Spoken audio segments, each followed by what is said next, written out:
Hi everyone. कैसा रहा आप सबका पेपर? आफ्टर एक दिन के बाद मैं वीडियो इसलिए बना रहा हूँ क्योंकि मैं सोचना चाह रहा था कि मेरे कैसे एक्सपीरियंस रहा है इस पेपर में। बट मैं आपको एक चीज़ स्पष्ट रूप से बताना चाहता हूँ कि ये पेपर एमपीपीएससी के लेवल से कहीं से भी इजी नहीं था। कोई कुछ भी बोले कि इजी था, मैं नहीं मानता कि इजी था। इवन मैं यूपीएससी के लिए तैयारी कर रहा हूँ, मेरे लिए काफ़ी सारी चीज़ें बहुत ज़्यादा इजी थी इसमें।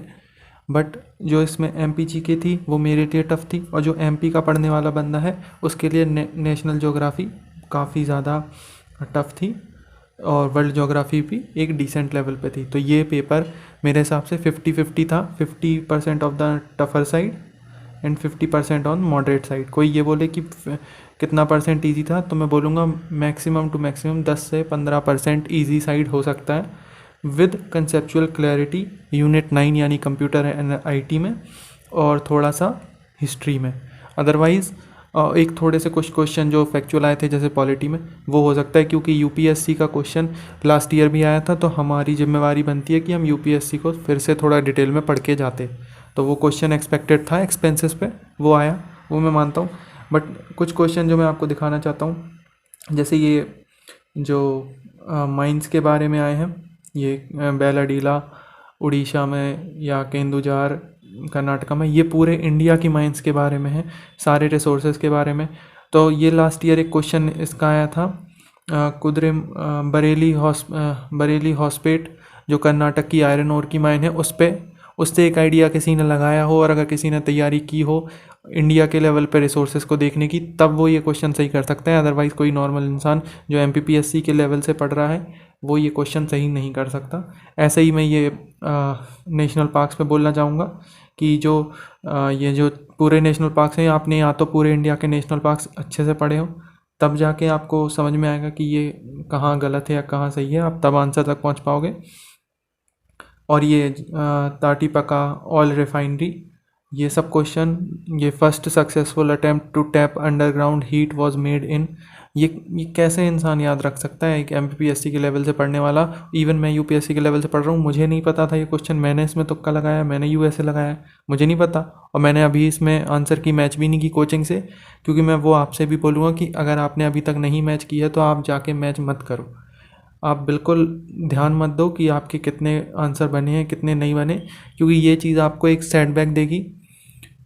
वेट करिए ऑफिशियल आंसर के आने का, एक या दो क्वेश्चन उसमें से डिलीट होंगे जो हो सकते हैं। मेरे हिसाब से हॉटस्पॉट वाला क्वेश्चन डिलीट होगा, उसमें दोनों नौरा हिल्स और हिमालय दोनों ग्लोबल हॉटस्पॉट्स में नहीं है, इंडिया के हॉटस्पॉट्स में माने जाते हैं, बट ग्लोबल हॉटस्पॉट की जो लिस्ट है उसमें इंडिया के सिर्फ 3 है। इस वजह से मुझे लगता है वो क्वेश्चन एक डिलीट होगा। और अभी बिल्कुल आप अपना मन हल्का मत करो, अपने आप को दोष बिल्कुल मत दो कि आपके कितने सही हुए हैं कितने गलत हुए हैं, क्योंकि कोचिंग में जो लोग पढ़ा रहे हैं वो चीज़ मैंने देखी है। कोचिंग में खुद वो लोग पढ़ा रहे हैं जिनका खुद का प्री कभी नहीं निकला। काफ़ी सारे ऐसे लोग, सबकी बात नहीं कर रहा हूँ, कुछ लोग बहुत अच्छे हैं जो बहुत एक्सपीरियंस्ड हैं, माहिर हैं अपने काम में, पढ़ाने के काम में। ज़रूरी नहीं है कि आप तब पढ़ाओ जब आप एग्ज़ाम क्लियर कर लो, बट एक डेप्थ होती है ना नॉलेज की। रट के पीपीटी बना के तो कोई भी पढ़ा सकता है, सामने लिखा हुआ है आप पढ़ाते जाओ, उंगली चलाते जाओ उस लाइनों के ऊपर। ऐसे पढ़ाई नहीं होती, और मुझे नहीं लगता है कि हमें उस भेड़ चाल में पढ़ना चाहिए। इस वजह से मैं कहूँगा कि अगर आपने अभी तक अपनी आंसर की मैच नहीं की है तो just wait for a week. एक हफ़्ता है, 2 दिन रेस्ट कीजिए, एक हफ़्ता है घर वालों से बात कीजिए, सब कुछ एक हफ़्ते में आपकी आंसर की ऑफिशियल आ जाएगी, उसमें आप मैच कर लेना, आपको पता चल जाएगा क्या हुआ क्या नहीं हुआ। इस बारे में मैं इससे ज़्यादा कुछ बात करना नहीं चाहता। अगर आप फिर भी चेक करना चाहते हो, आपकी मर्ज़ी है, आपका एग्ज़ाम है, आपका माइंडसेट है।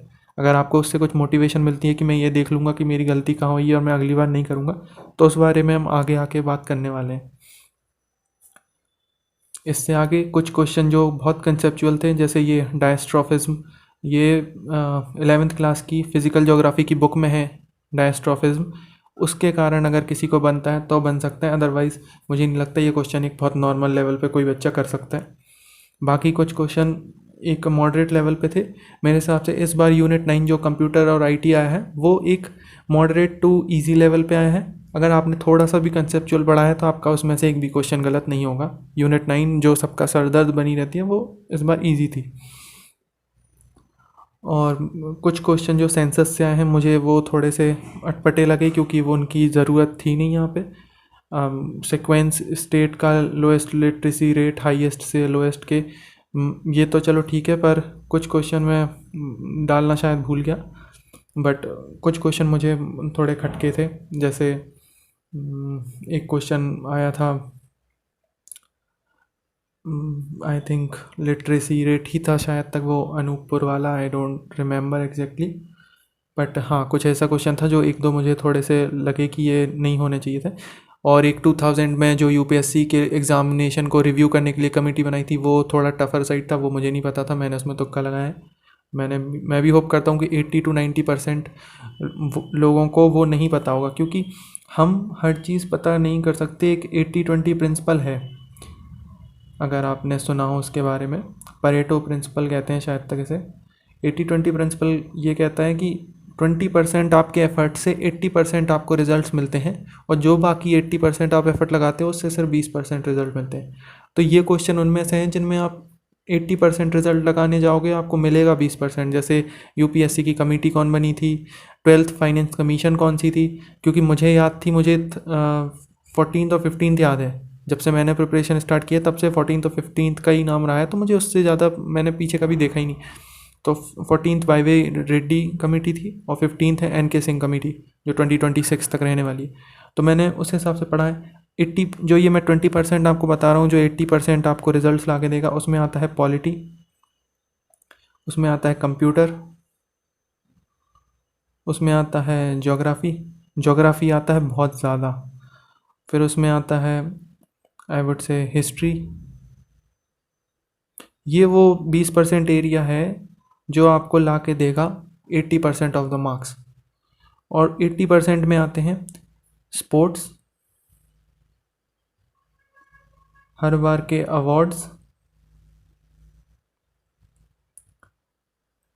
फिर उसके बाद 80% में आते हैं ये इक्का दुक्का क्वेश्चन, जैसे यूपीएससी कमेटी वाले, तो वो मैं मिसलेनियस में मानता हूँ। ये क्वेश्चन कुछ ऐसे हैं जो मुझे लगता है कि बहुत कम लोगों पे बने होंगे, और जिनके बने होंगे वो भी मोस्टली तुक्के ही होंगे, सो आई डोंट नो।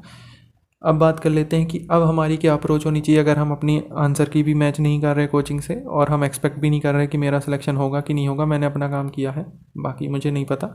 उस हिसाब से अगर हम सोचें तो अगले 121 दिन डिसाइड करेंगे कि आपका फ्यूचर कैसा है। नेक्स्ट अटैम्प्ट 2024 28 अप्रैल को है।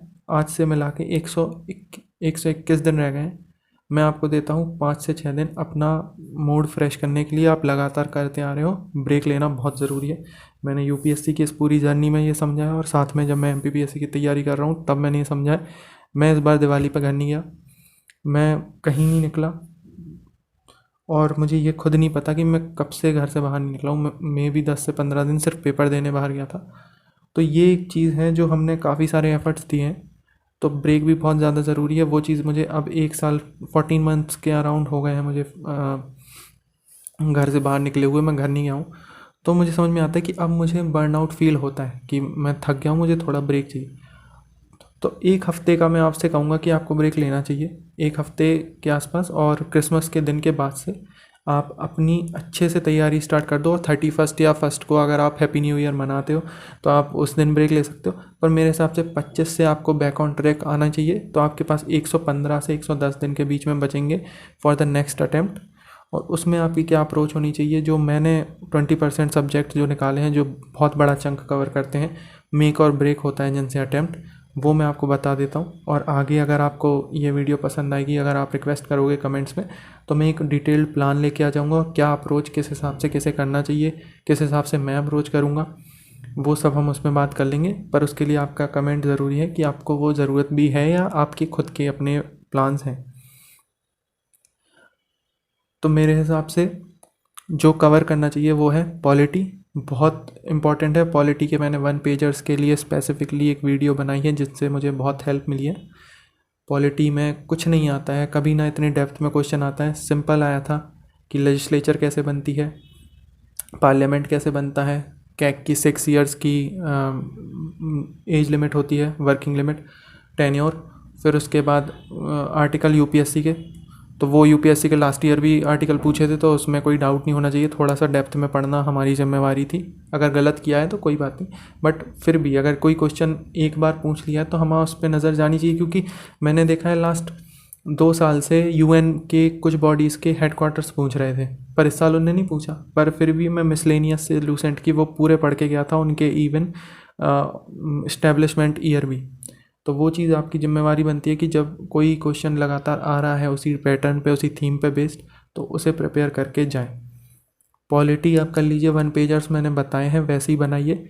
जैसे प्रेसिडेंट, तो प्रेसिडेंट का टेन्योर, प्रेसिडेंट का इलेक्शन कैसे होता है, उसके इलेक्टोरल कॉलेज में कौन कौन होता है, जो क्वेश्चन ये 2 बार आ चुका है। फिर उसके बाद उसके वोटिंग कैसे डिसाइड होती है, सिंगल ट्रांसफरेबल वोट होते हैं कि नहीं होते हैं, उनके डिस्प्यूट्स को कौन डिसाइड करता है, हाई कोर्ट की सुप्रीम कोर्ट।